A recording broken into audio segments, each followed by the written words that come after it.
Selamat jumpa kembali dengan saya, Catur Darmayanto, pada teknologi pengolahan gula part kedua yang akan menyampaikan topik pengenalan tanaman tebu yang digunakan sebagai bahan baku industri gula. Disadari atau tidak bahwa hampir semua masyarakat di seluruh pelosok dunia sehari-hari mengkonsumsi gula yang berasal dari tebu, dan mungkin saja jarang mengetahui apa dan bagaimana tanaman tebu diperoleh. Oleh karenanya, pada part kedua ini akan disampaikan secara singkat apa dan bagaimana tanaman tersebut. Seperti diketahui bahwa iklim negara kita adalah iklim tropis, sehingga yang paling cocok sebagai bahan baku gula adalah tanaman tebu. Di samping faktor iklim, ternyata tanaman tebu memiliki produktivitas relatif cukup tinggi dibandingkan dengan produktivitas tanaman lainnya yang sama-sama dapat menghasilkan gula. Di Indonesia, produktivitas tanaman tebu bisa mencapai 8 sampai dengan 10 ton per hektar dengan rendemen hasil gula 7% sampai 10% tergantung di mana lokasi tebu ditanam, jenis varietas yang ditanam, dan budidaya tanamannya. Pengenalan tanaman tebu. Tebu masuk di Kepulauan Nusantara tidak dapat diketahui dengan pasti kapan terjadinya. Yang diketahui hanya pabrik gula yang pertama didirikan oleh kolonial Belanda pada tahun 1673 di Batavia yang menggunakan bahan baku tebu. Tebu merupakan tanaman yang telah lama dikenal di bumi Nusantara. Tanaman tebu di Nusantara ini memiliki berbagai macam sebutan sesuai daerah tumbuhnya. Sebagai contoh, sebutan tanaman ini di beberapa daerah di Nusantara adalah sebagai berikut. Di Provinsi Aceh, tanaman ini disebut dengan teobi. Di Provinsi Sumatera Utara, khususnya suku Batak, menyebutkan tobu. Di Jawa Barat, khususnya suku Sunda, menyebutnya tiwu. Di Jawa, khususnya orang Jawa, menyebutnya rosan. Di Pulau Madura disebutnya tebu. Dan di Bali disebutnya isapan. Di ujung pandang disebutnya tabu. Sedangkan di Gorontalo disebutnya patodu. Pengenalan tanaman tebu. Untuk mempelajari teknologi pengolahan gula, kita harus mengenal tanaman tebu yang digunakan sebagai bahan bakunya. Dari sistematika tanaman tebu yang tertera pada tabel, tanaman tebu diklasifikasikan seperti pada tabel berikut. Yang perlu mendapat perhatian pada sistematika tanaman tebu yaitu famili, di mana tanaman tebu ini berfamili Graminae atau famili rumput-rumputan. Sebagai contoh, tumbuh-tumbuhan sefamili dengan tanaman tebu yaitu tanaman jagung, bambu petung, dan lain sebagainya. Sehingga apabila tanaman tebu keberadaannya di lahan bersebelahan dengan tanaman yang sefamili, misalnya tanaman jagung, maka perlu kehati-hatian karena jenis penyakit dan hama kedua tanaman ini relatif sama. Yang dikhawatirkan adanya interaksi penyakit yang sejenis. Varietas tebu. Varietas atau jenis tebu. Dalam melakukan deskripsi jenis atau varietas tebu, biasanya ditentukan oleh 3 karakteristik komponen. Di antaranya yaitu asal tanaman, sifat-sifat botani, dan sifat-sifat agronomis. Berikut beberapa contoh tanaman tebu yang dikenal dan dibudidayakan di Indonesia. Di antaranya yaitu PS atau akronim dari Pasuruan, yaitu varietas tebu hasil Pusat Penelitian Pabrik Gula Indonesia atau P3GI yang berada di Pasuruan.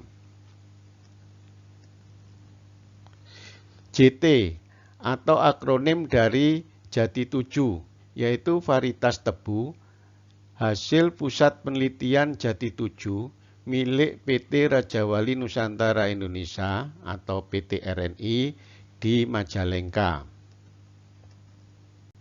BM atau akronim dari Bunga Mayang, yaitu varietas hasil penelitian pabrik gula Bunga Mayang yang berada di Lampung. BL atau akronim dari Bulu Lawang, yaitu varietas yang paling banyak berkembang di wilayah Bulu Lawang, Kabupaten Malang. DJ atau akronim dari jengkol, yaitu varietas hasil pengembangan Pusat Penelitian Jengkol milik PT Perkebunan Nusantara. Beberapa varietas lama yang kemudian dihilangkan karena sesuatu hal, misalnya karena terkena serangan hama penyakit secara masif, namun masih ada varietas lama yang sangat potensial. Sebagai contoh, varietas BZ. Varietas ini sangat potensial, sehingga saat ini varietas BZ dicoba dikembangkan kembali melalui proses pemurnian tanaman dengan cara kultur jaringan. Perlu diketahui bahwa kultur jaringan adalah teknik menumbuhkan sel jaringan atau organ di laboratorium. Sebagai contoh, untuk tanaman yaitu mengisolasi bagian tertentu dari tanaman di laboratorium pada media buatan yang mengandung nutrisi dan steril, sehingga diperoleh tanaman yang baru, yang utuh, dengan sifat yang sama dengan sifat aslinya. Kondisi steril adalah syarat mutlak dari proses kultur jaringan tersebut. Kemudian varietas POJ atau dikenal dahulu dengan nama tebu tek, yaitu varietas lama yang sudah tidak dikembangkan lagi.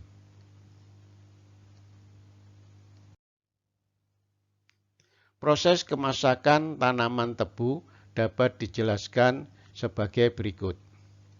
Pada pagi sampai dengan siang hari, tanaman tebu dengan bantuan sinar matahari mengalami proses asimilasi yang mengkonversi air yang diabsorb dari tanah dan gas karbon dioksida atau CO2 dari udara yang menghasilkan monosakarida, yaitu fruktosa dan glukosa, juga menghasilkan padi dan menghasilkan selulosa. Pada malam hari terjadi proses kondensasi, yaitu proses penggabungan antara molekul glukosa dan molekul fruktosa dengan reaksi kimia yang membentuk ikatan glukosida yang disebut sukrosa. Selanjutnya, sukrosa yang terbentuk disimpan di dalam sel batang tebu.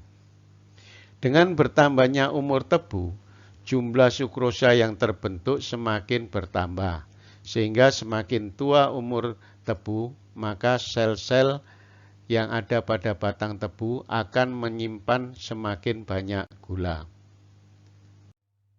Proses kemasakan tanaman tebu.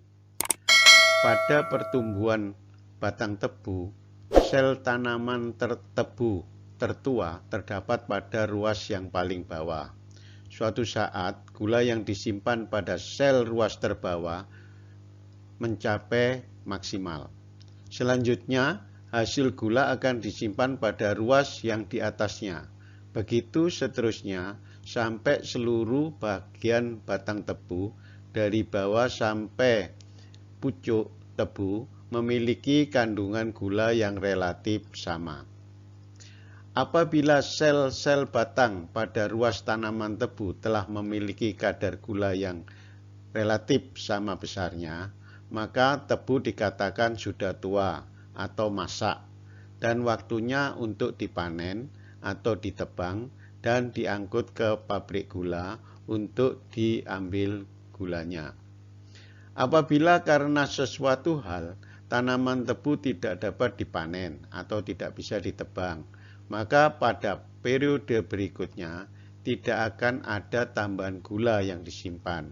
Dan fungsi dari batang tebu akan berubah, yaitu berkembang secara generatif, yaitu perkembangan batang tebu ini akan berbunga dan menumbuhkan cabang atau tunas baru. Umur tanaman tebu mulai dari ditanam sampai menjadi masak dan siap ditebang kira-kira 11-12 bulan, tergantung dari varietas dari tanaman tebu yang ditanam. Varietas tanaman tebu dibedakan dari lama waktu mencapai masak, sehingga dikenal tebu dengan varietas masa awal, tebu varietas masa tengah, dan tebu varietas masa akhir. Anatomi batang tebu. Batang tebu mengandung nira, merupakan campuran air dan zat-zat terlarut yang terdiri dari sukrosa, zat organik, dan zat anorganik. Nira ini berada di dalam sel batang tebu yang terlindungi dengan baik oleh ruas atau buku dan kulit yang keras. Serat atau sabut merupakan bagian dari batang tebu yang terdiri dari zat padat yang tidak terlarut dengan jumlah sekitar 14%. Zat padat ini berasal dari ruas batang tebu dan kulit sebagai penyusun batang, termasuk tanah dan bahan asing lainnya. Komposisi batang tebu terdiri dari air sebanyak kurang lebih 71%, zat padat yang tidak dapat larut atau sabut tebu kurang lebih 14%, zat padat terlarut kurang lebih sebanyak 15%, di mana terdiri dari sukrosa atau gula 13% dan non sukrosa atau bukan gula 2%. Pada keadaan kering, sabut mampu menyerap nira sampai 10 kali dari beratnya. Artinya, jika kadar sabut 10%, maka berat nira bisa mencapai 90% atau 9 kali dari berat sabut. Pengambilan atau ekstrak nira dilakukan dengan cara membuka sel batang tebu terlebih dahulu. Selanjutnya, nira baru dapat dipisahkan dari sabut bila ditekan atau dilakukan proses difusi menggunakan air yang melebihi 10 kali berat dari sabut. Keberhasilan pemisahan nira dari batang tebu akan dipengaruhi oleh beberapa hal. Pertama yaitu peralatan atau mesin pemisah nira. Kemudian juga mekanisme atau cara pemisahan yang dilakukan.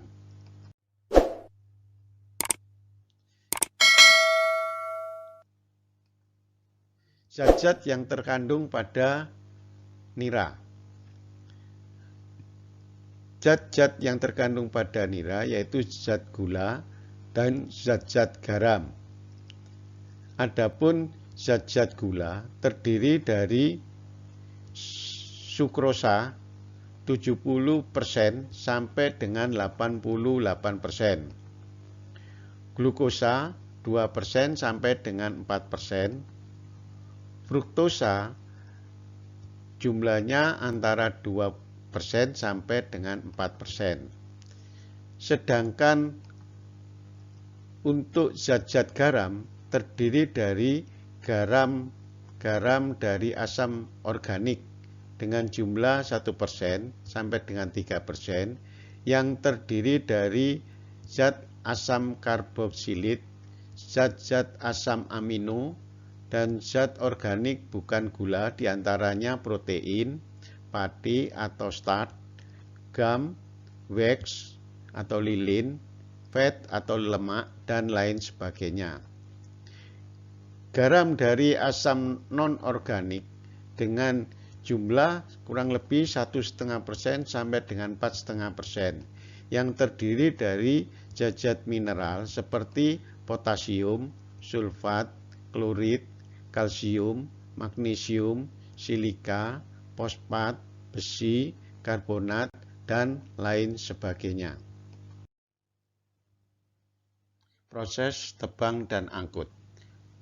Proses tebang dan angkut harus baik sehingga seluruh batang tebu dapat dibawa ke pabrik dan tebu-tebu yang sudah ditebang yang tertinggal di kebun diusahakan sedikit mungkin.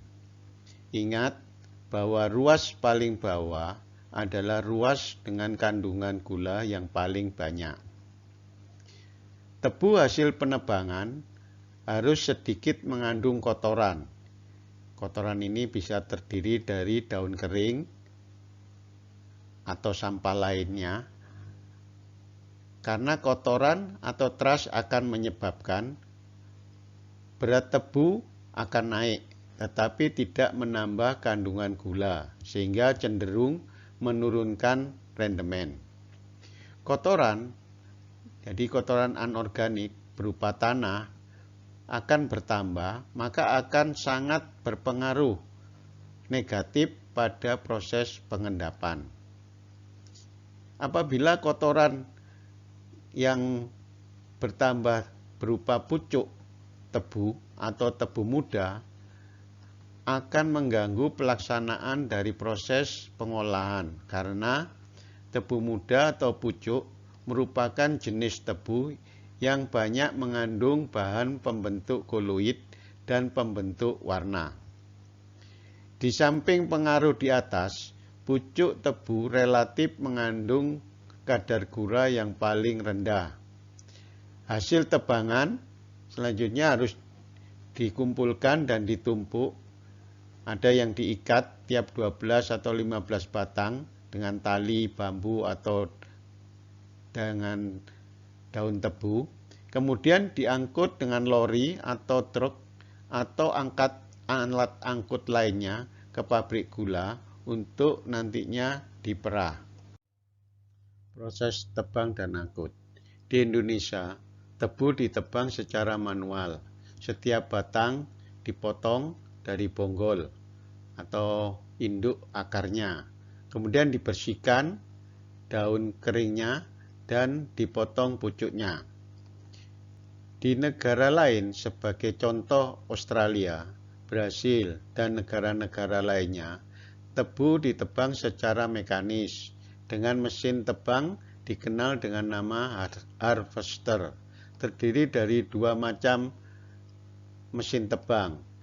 Yang pertama, harvester tebu dengan hasil potongan berbentuk batang tebu atau green cane.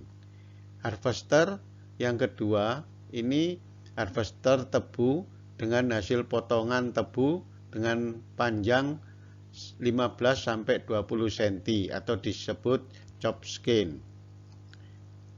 Jumlah tanaman tebu yang dikuasai PG perlu diketahui guna mengatur pola tanam dan gilir tebang agar diperoleh rendemen yang optimal dari keseluruhan tanaman tebu yang menjadi bahan baku di wilayah PG yang bersangkutan.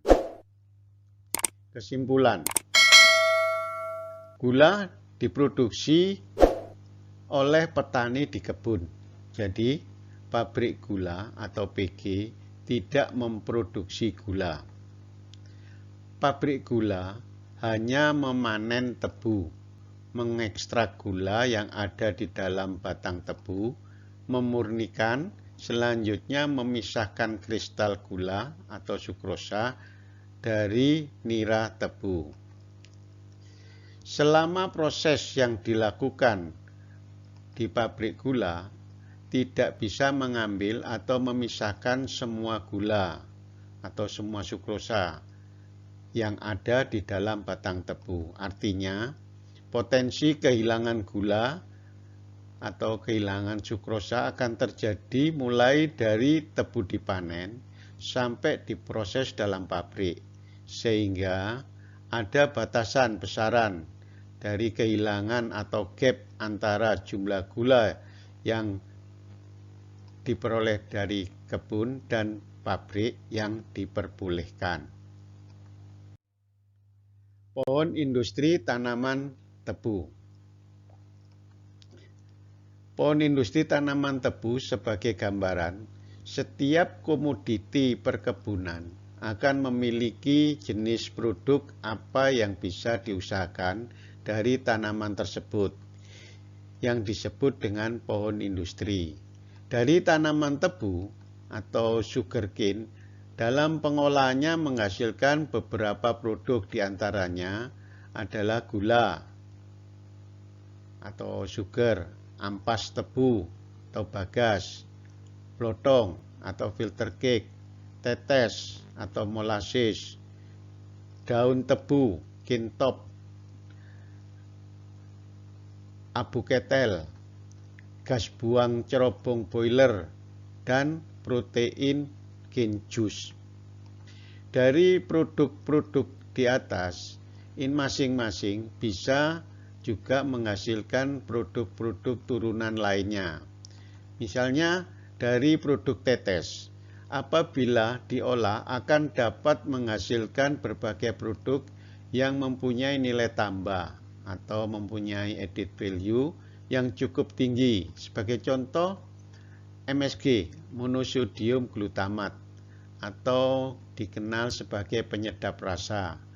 Sebagai gambaran, 5 kg tetes akan menghasilkan 1 kg MSG. Apabila harga tetes misalnya 1.500 per kilogram, berapa perbedaan harga dengan 1 kg MSG? Belum kalau nantinya tetes ini diolah menjadi L-lysine, etanol, atau alkohol, dan lain sebagainya. Dari ampas tebu dimungkinkan menjadi berbagai produk, diantaranya sebagai bahan bakar.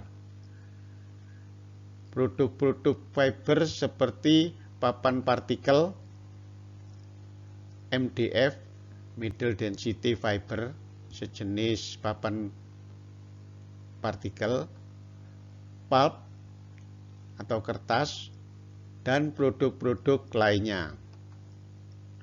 Kemudian dari filter cake bisa menjadi pupuk. Demikian uraian penjelasan part kedua tentang pengenalan gula untuk diketahui dan dipahami sebelum mempelajari proses pengolahan gula. Selanjutnya pada part ketiga akan dijelaskan tentang yield atau rendemen dari proses pengolahan gula. Terima kasih.